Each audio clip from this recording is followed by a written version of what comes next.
Thank you, Dimitri, and a very warm welcome to all of you.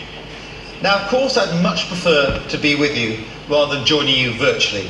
I was in Russia just a couple of weeks ago in the fabulous weather, and I'd much prefer to be with you talking one-to-one, but I can't. And instead, I'm going to talk to you here via the camera, and I'll engage with you through a presentation and then a Q&A afterwards. Now, the subject I'd like to talk about is leading in a VUCA world. VUCA stands for volatile, uncertain, complex, and ambiguous. But the subtitle to my presentation is about creating sustainable growth. Now, the word sustainable has lots of different meanings to different people. I've said over the years that the only sustainable growth is consumer demand-led growth. And that's the day job of marketers and businesses around the world, to create economic growth, sales growth, turnover growth.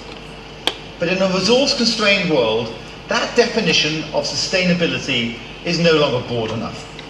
We need to think about, your generation will have to think about, sustainability in terms of environmental and social sustainability too.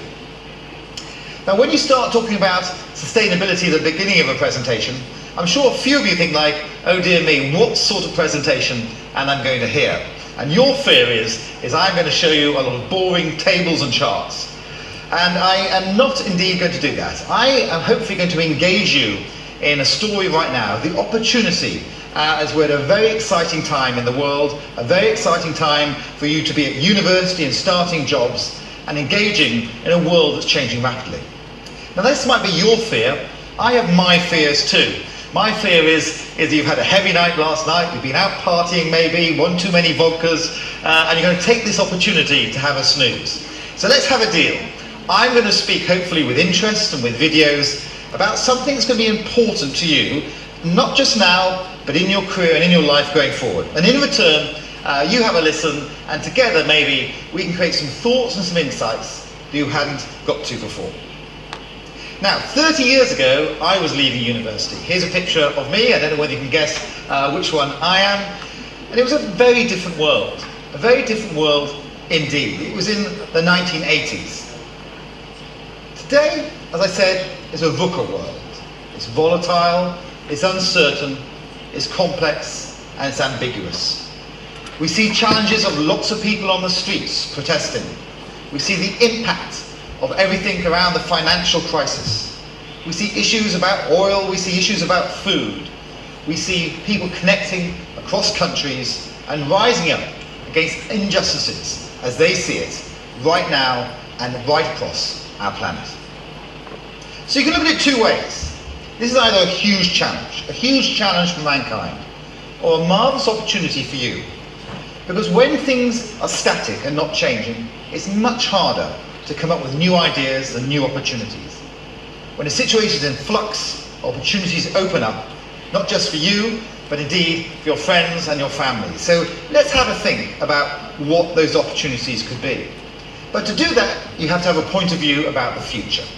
What's your thoughts about where the future is going to go? Because that's the only way that you're going to get to the future first, to get there ahead of everyone else. So I'd like to share with you some of the big trends as I see it around the world. Now, these of course are going to be seen at different levels within Russia, and they're going to impact Russia in different ways in different countries. But they're trends, I think, which will impact the world and each and every country. So the first one is getting ready for the Asian century. Right now, Asia has 60% of the world's population, but only 29% of the global economy. By 2020, that'll be 42%. By 2030, 54%. All of us are going to have to engage in the huge economic growth of Asia if we're going to understand how the world is going to change. So that's the first big trend. The second big trend is we're all changing in the way we live. More people are going from rural into urban. We have an aging population in many countries around the world. We have a very young population in others.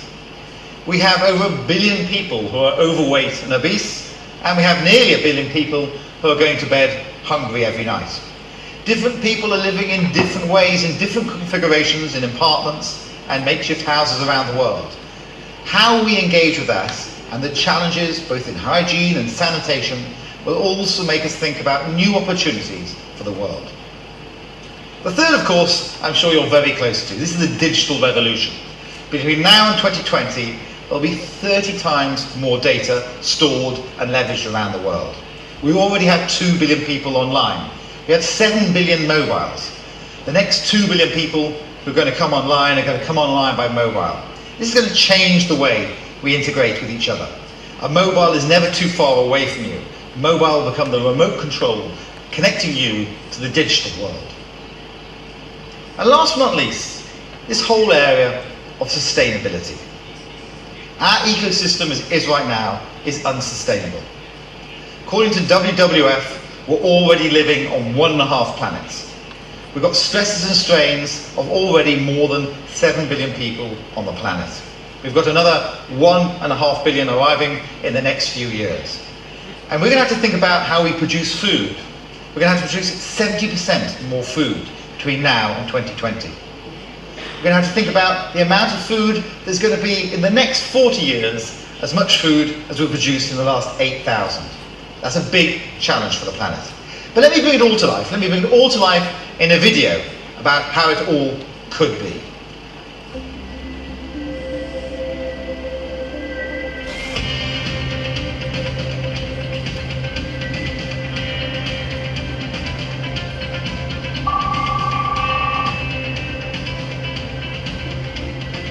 Diane, your personalised news stories are ready.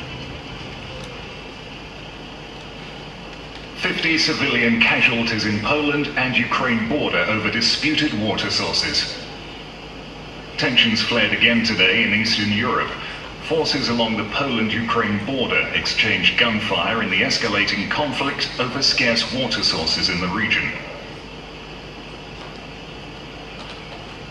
Cheap fuel from algae biofuel decreases shipping costs and spikes online retail. Recent innovations in mass production of algae biofuel have pushed the price of fuel to its lowest point in a decade.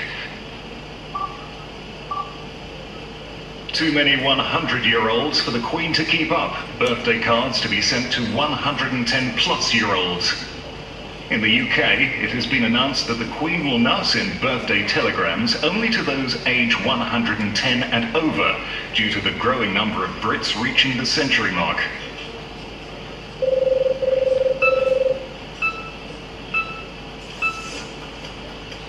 Your potassium levels are low. Recommended lunch: turkey sandwich, light mayonnaise and a banana.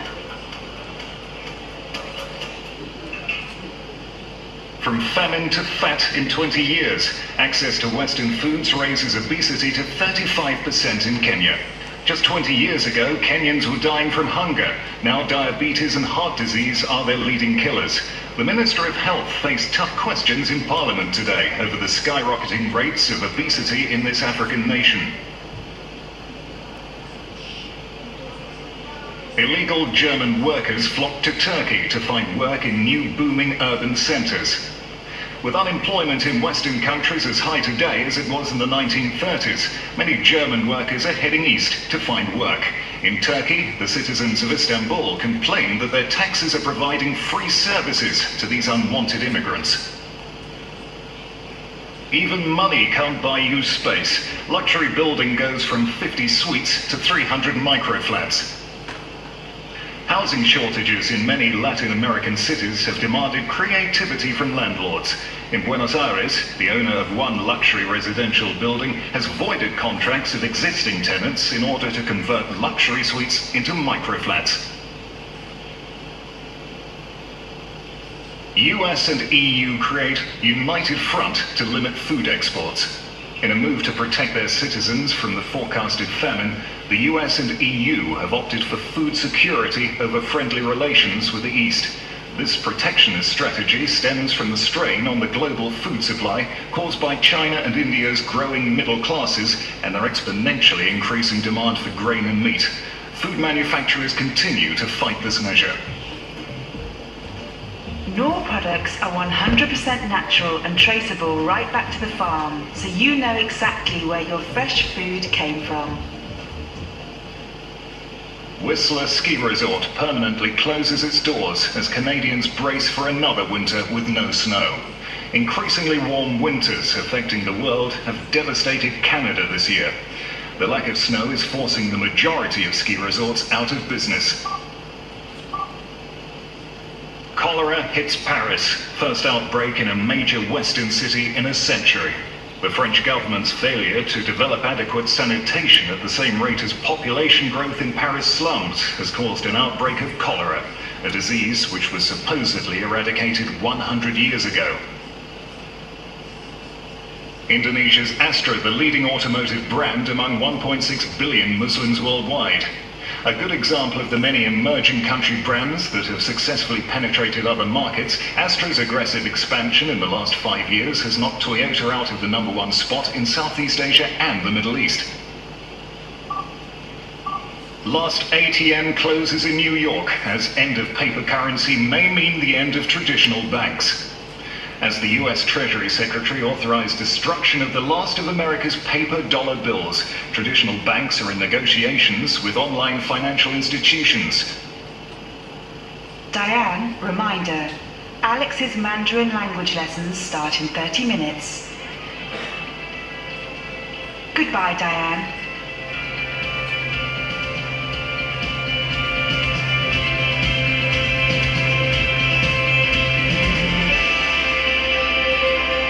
Now that was obviously a news program and a little bit more negative, and I'm sure there's going to be more positive stories in the future. But hopefully it sparks some ideas, some insights about the way the world is going and the help that you and others can do in shaping a better future. So why is sustainable growth so important? Well, there's one number that drives it all, and that's the population growth. If you think about population growth, you can see the size of the challenge we have. Now, this is a picture of Danica Camacho. She was born in the Philippines in October 2011 and is reputedly the 7th billion child on the planet. Between now and 2020, we're going to have another 2.7 billion people arriving on the planet. And it feels very much baby season right now. The day before yesterday, here in the UK, we had a baby born, a baby that's going to be one day a future king of England. But that one baby will make no difference. The thing is we have millions of babies arriving and the population growing year in, year out. And a huge challenge on the resources of this world to be feeding and looking after that ever-increasing population. But it's not just the fact that the population is getting bigger. It's where and how we're living is changing. We're going to see a 40% increase in people living in urban situations. In fact, until recently, the majority of the world were living in the rural, in the countryside.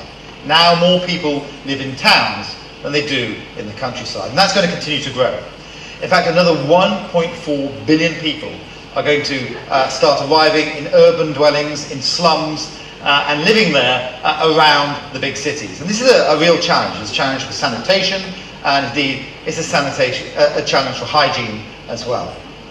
Now, I said earlier, the WWF said we were living on more than one planet, in fact 1.5 planets. And if we all live like Europeans, we'd need 3 planets. Unfortunately, we have just one. So why haven't we done anything about this? We've known about this challenge for many years.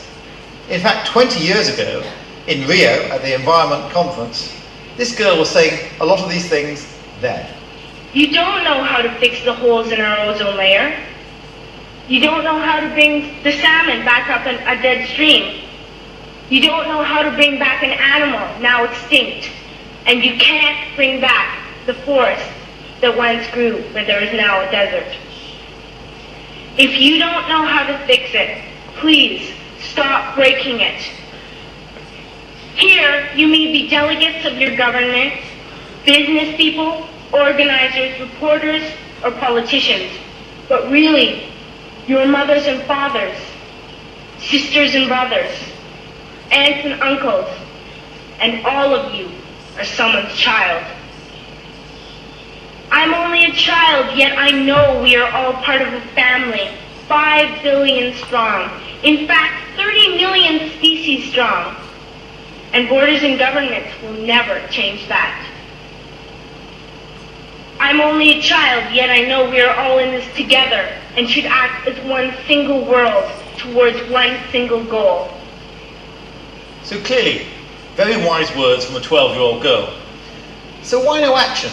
We know this is going on. Well, I think there are several reasons. I mean, it's a very complex situation. On the left-hand side of this chart, you can see the economic challenges. And when there are big economic challenges, it's very hard to think of the long term and think about sustainability in the environment and society. It's also true to say we've had a lot of political change. The leadership changes and indeed battles, whether that be in the US or the changes in leadership in China, 60% of the world's GDP has gone through some level of change. And we all know from politicians, when it comes to change in power, they're not worrying about the next 10 years or indeed the next 10 months. They're worrying about the next 10 weeks. But I think the real reason is it's very complex. It's a globally connected issue.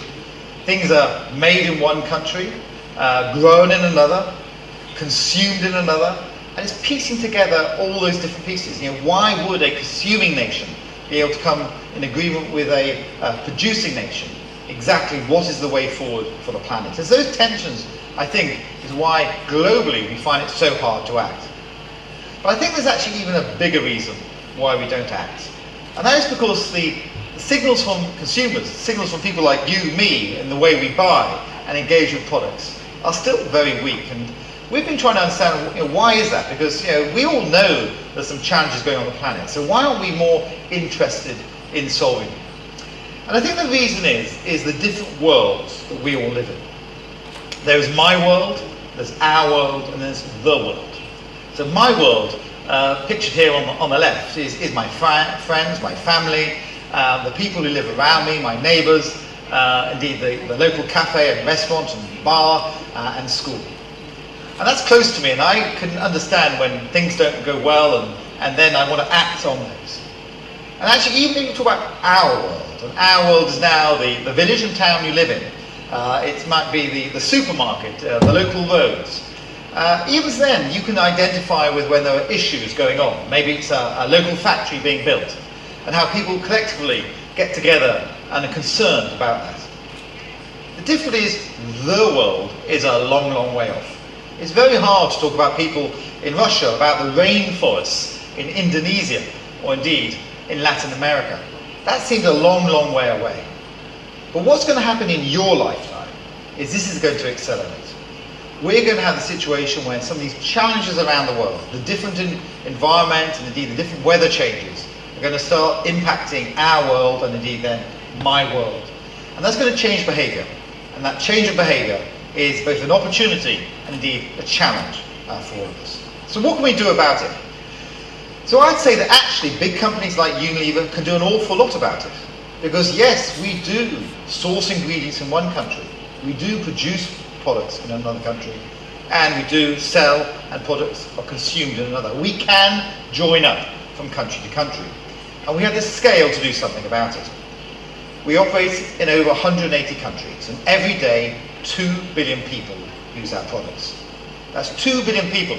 And if we can help them use their products in a more responsible way, environmentally and socially, we can have a positive impact on the planet. So we set up a mission for the whole of our company. We announced to all our people internally and also externally to hold ourselves responsible. We want to double our company. We have a growth orientation. We serve 2 billion people every day. We want to serve the 2 billion people that are going to arrive on the planet as well. But we want to decouple the impact of that growth on the environment and on society. And we want to reduce our environmental footprint and increase our social impact. And that thought, that ambition, is something that's both driving our company and hopefully will have a meaningful impact on the way business think about the challenges ahead.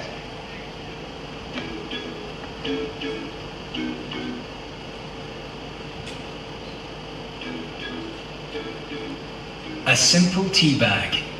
Every year, consumers use millions of them. All of Unilever's products, including tea bags, go on a journey before and after they are enjoyed by our consumers. We call this the value chain. It works like this. First, we get the raw materials. Then we make them into a product and deliver it to a shop. Then our consumers buy it, use it, and eventually throw it away.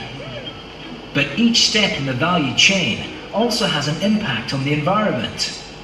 Here at Unilever, we want to reduce that impact and grow our business at the same time. The value chain lets us see where our biggest impacts are, so that we can focus our efforts.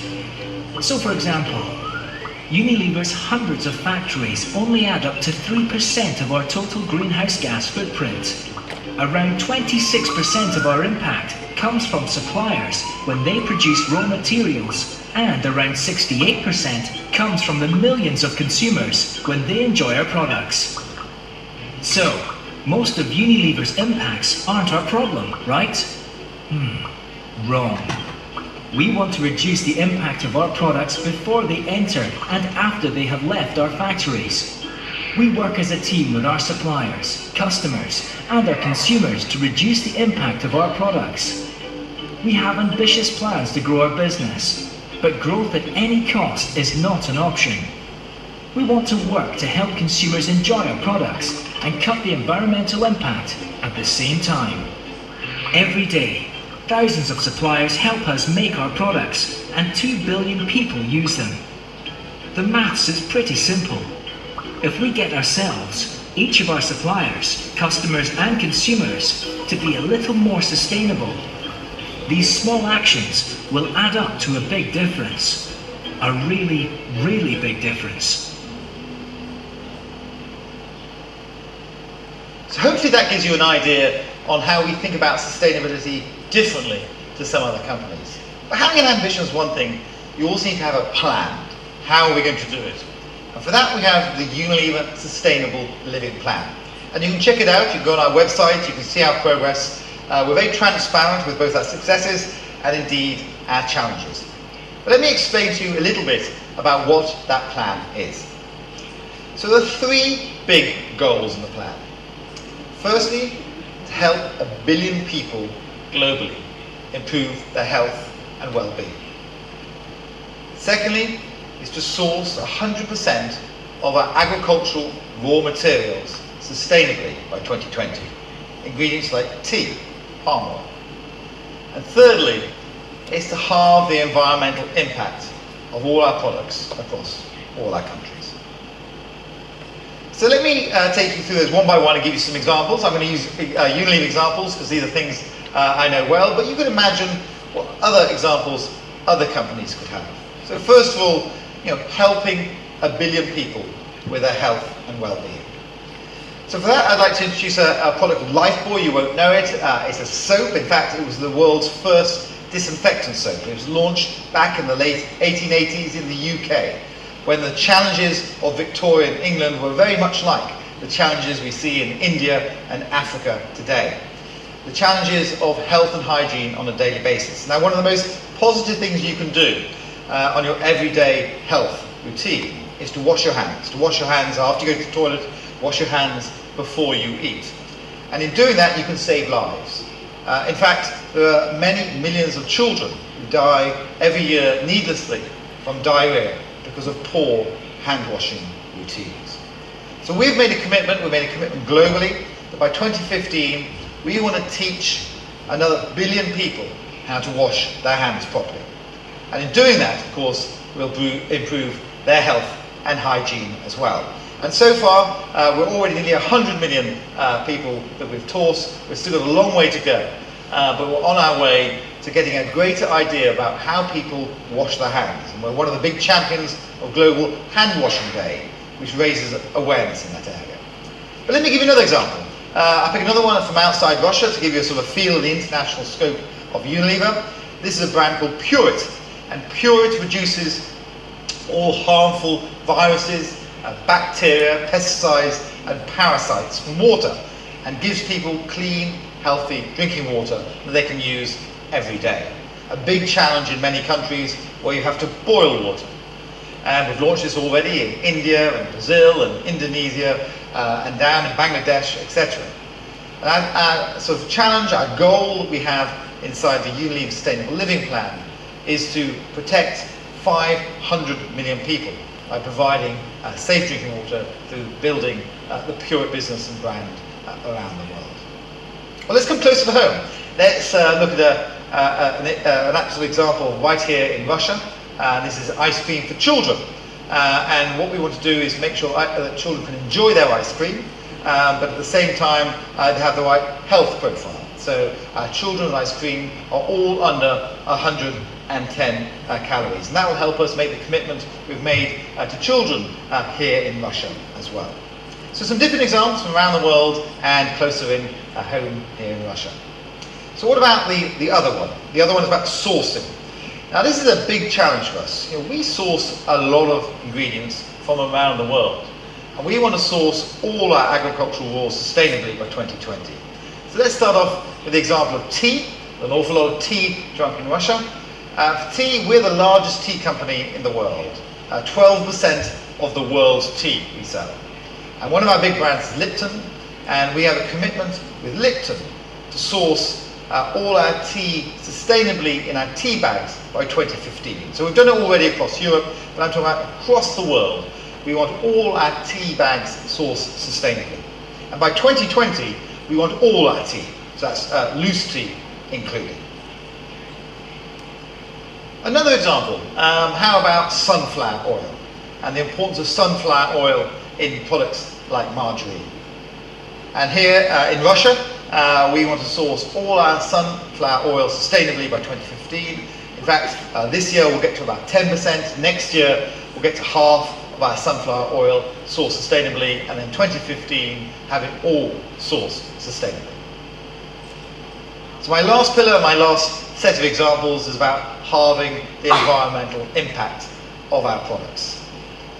So let's start off with one about waste. The good thing about waste is if you take it out, you take out something that the planet pays for twice. It pays for it when you create the waste, and it pays for it when you dispose of the waste. And here we have a project on a factory in St. Petersburg for tea. And here we've put zero waste to landfill.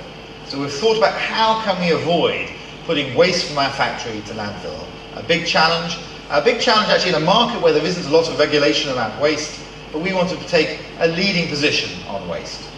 So how do you do it? Well, the answer is tea dust has gone into paving slabs, tea bags, and some of the material there have ended up in bedding for pets, or indeed solid fuel for the cement industry. We've found ways of disposing of our waste in such a way that none of it goes to landfill, and instead it is used elsewhere. But another example of waste is less waste, which indeed is a positive thing about less cost as well, to us and then indeed to all of you when you buy and use the products. So by reducing the height of our big mayonnaise tub by just 10 millimeters, we've created a huge saving both in plastic and in foil. Or lightweighting our bottles, and in lightweighting our bottles in cleaner, we've actually decreased from 28 grams to 20 grams. That's nearly a 30% decrease in the amount of plastic. A huge positive impact on waste, and of course a cost reduction both for us and for the final consumer as well. So out of all this, of course, we've made good impact in what we've done. We've also built our reputation as well. And if I took just one example, this is from GlobeScan. GlobeScan is a global survey on sustainability around the world. Unilever is the number one. It's seen as leading in this area amongst key opinion formers. A positive thing for us, because actually we want to attract people to our company who are thinking about the future, thinking about how to compete in the future, and thinking about how they can be part of the solution rather than part of the problem. But we can't do this alone. We have to work with others. It's absolutely clear that even if Unilever achieves all its objectives in the Unilever Sustainable Living Plan, it is not going to make the impact that we all need on the planet. So let me give you some examples of ways we're working with others. This is with a group called the Consumer Goods Forum. Consumer Goods Forum have nearly 700 manufacturers, retailers and NGOs coming together. Collectively, they're $3 trillion of turnover. Here's some examples of some of the companies and NGOs that are working together. And we've been focusing on deforestation. Deforestation is one of the biggest impacts on greenhouse gases. And I believe there's a real chance that we're going to have a major impact between now and 2020 on deforestation, working together for a better future. And it's working with those companies, working with those NGOs, and hopefully, leading from the front is the way that Unilever will indeed take a step forward in making sustainable living commonplace. It was many years ago that Lord Leverhulme started this company in the late 1880s. He had a mission that he wanted to make cleanliness commonplace. I think in today's world, the right thought is we want to make sustainable living commonplace. So now we're going to go to the Q&A. But before I do, I'm going to ask myself a question that's always asked and answer that to get you into the mood of questions and answers. And one of the questions people say is, well, fine, I've heard about the business story, I've heard about what you're talking about, but what have you learned over the years in business? What can you share with us? So here are 5 lessons that I've learned. So the first is actually a quote from Woody Allen, the film guy from America. And he has this quote about 80% of success is showing up. And I really believe that. You've got to show up, you've got to take part, you've got to be in it to win it. Now you've shown up today, so that's fantastic. You've only got 20% now to do.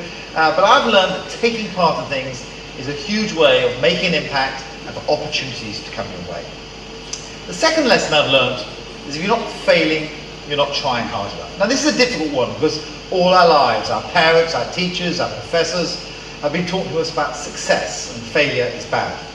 But the truth of the matter is that in the real world, if you're not pushing things out and trying things new and making a few mistakes, you're being too safe. So don't worry about making a few mistakes. Learn from them, of course. Don't repeat them too often. Learn from them, but try. Push the boundaries, make a few mistakes, and don't feel too bad about it because you'll make more successes as well. The third one's a bit connected to that. It's about don't ask permission, ask for forgiveness. You're the digital natives. You know more about digital, social, search, mobile, gaming than the generation ahead of you. Don't ask their permission. They probably don't know the answer, but they'll give it to you anyway. So do what you think's right and ask for forgiveness afterwards. The fourth one is the difference between ordinary and extraordinary is one little word, and that's the word extra. If you do that little bit more, you will turn yourself from ordinary to extraordinary. You will differentiate yourself from the people around you, and you'll get noticed and more opportunities will come your way. Just do that little bit extra. And last but not least, in fact the most important, is have fun. I'm a great believer that miserable people deliver miserable results. You've got to have fun, you've got to bring energy, you've got to bring positivity to what you do. Hopefully you've got a feeling that I enjoy the job I do. I've enjoyed my time working for Unilever. You will join a company, and if it doesn't work out for you, if you're not having fun, if you're not enjoying it, don't give up straight away, but if you're genuinely not enjoying it, there are many more jobs you can do out there. And if you're not having fun, you're probably not working at your best and not giving your all. So make sure you're doing a job you enjoy and you are having fun, because having fun is too important in your life. So let's move on now to the Q&A.